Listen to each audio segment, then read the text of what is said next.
ಇನ್ನು ಮುಂಗಾರು ಮಳೆ ಚೆಲ್ಲಾಟದಿಂದ ರೈತರಿಗೆ ಈಗ ಸಂಕಷ್ಟ ಎದುರಾಗ್ತಾ ಇದೆ.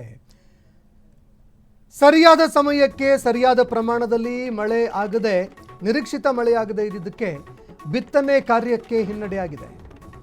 ಬೆಳಗಾವಿ ಜಿಲ್ಲೆಯಲ್ಲಿ ತೇವಾಂಶ ಕೊರತೆ ಹಿನ್ನೆಲೆಯಲ್ಲಿ ಜೂನ್ 15ರವರೆಗೆ 50.76% ಮಾತ್ರ ಬಿತ್ತನೆ ಪೂರ್ಣ ಆಗಿದೆ. 7.52 ಲಕ್ಷ ಹೆಕ್ಟೇರ್ ಗುರಿಯಲ್ಲಿ ಬಿತ್ತನೆ ಆಗಿರುವಂಥದ್ದು ಕೇವಲ 3.81 ಲಕ್ಷ ಹೆಕ್ಟೇರ್ ಮಾತ್ರ. ಯಳ್ಳೂರ ವಡಗಾಂವ್ ಭಾಗದಲ್ಲಿ ಹೆಚ್ಚು ಭತ್ತದ ಬೆಳೆಯನ್ನು ಬೆಳೆಯುವಂತಹ ರೈತರು ಜಿಲ್ಲೆಯಲ್ಲಿ ಒಟ್ಟು 35,540 ಹೆಕ್ಟೇರ್ ಪ್ರದೇಶದಲ್ಲಿ ಭತ್ತ ಬಿತ್ತನೆ ಆಗುತ್ತೆ. ಬೆಳೆ ಉಳಿಸಿಕೊಳ್ಳೋದಕ್ಕೆ ಬೋರ್ವೆಲ್ ಮೊರೆ ಹೋಗಿದ್ದಾರೆ ರೈತರು. ಈಗಾಗಲೇ ಭತ್ತ ಬಿತ್ತನೆ ಆಗಿದೆ, ಆದರೆ ಭತ್ತ ಉಳಿಸ್ಕೊಳ್ಳೋದಕ್ಕೆ ಬೋರ್ವೆಲ್ ಮೊರೆ ಹೋಗ್ತಾ ಇದ್ದಾರೆ. ಬಳ್ಳಾರಿಯಲ್ಲಿ ನಡೀತಾ ಇದೆ.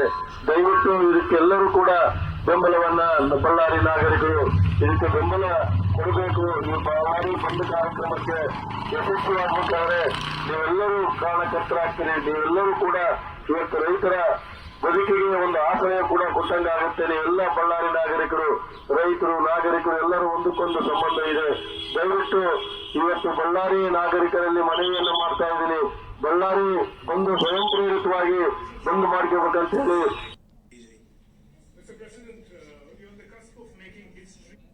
ಇವತ್ತು ಜಾಗೃತಿ ಮೂಡಿಸೋ ಕಾರ್ಯಕ್ರಮ. ಇನ್ನು ರೈತರ ಮಾತುಗಳನ್ನು ಕೇಳಿಸ್ಕೊಳ್ತಾ ಇದ್ರಿ. ರೈತರೆಲ್ಲರೂ ಕೂಡ ಒಗ್ಗಟ್ಟಾಗಿ ಈಗ ಪ್ರತಿಭಟನೆಗೂ ಕೂಡ ಮುಂದಾಗುವ ಸಾಧ್ಯತೆಗಳು ಕಂಡು ಬರ್ತಾ ಇದೆ. ಯಾಕಂದರೆ ಈಗಾಗಲೇ ಮಳೆ ಕೊರತೆ ಎದುರಾಗ್ತಾ ಇದೆ. ಮುಂದಿನ ದಿನಗಳಲ್ಲಿ ಬಹಳಷ್ಟು ಸಮಸ್ಯೆಗಳು ಎದುರಾಗುವ ಸಾಧ್ಯತೆಗಳು ದಟ್ಟವಾಗಿ ಕಂಡುಬರ್ತಾ ಇದೆ. ಈ ನಡುವೆ ಈಗ ರೈತರು ರಾಜ್ಯ ಸರ್ಕಾರ, ಕೇಂದ್ರ ಸರ್ಕಾರಗಳಿಗೆ ಮುಂಚೆನೇ ಎಚ್ಚರಿಸೋದಕ್ಕೆ ಅಂತ ಮುಂದಾಗ್ತಾ ಇದ್ದಾರೆ. ಮಳೆ ಕೊರತೆ ಆಗುತ್ತೆ, ಹೀಗಿದ್ದಾಗ ಸರ್ಕಾರಗಳು ರೈತರ ಬೆನ್ನೆಲುಬಾಗಿ ನಿಲ್ಲಬೇಕು, ರೈತರ ಬೆನ್ನಿಗೆ ನಿಲ್ಲಬೇಕು. ಇಲ್ಲದೆ ಹೋದರೆ ಮುಂದಿನ ದಿನಗಳಲ್ಲಿ ಪ್ರತಿಭಟನೆ ಎದುರಿಸಬೇಕಾಗತ್ತೆ ಅಂತ ಎಚ್ಚರಿಕೆ ಕೊಟ್ಟಿದ್ದಾರೆ.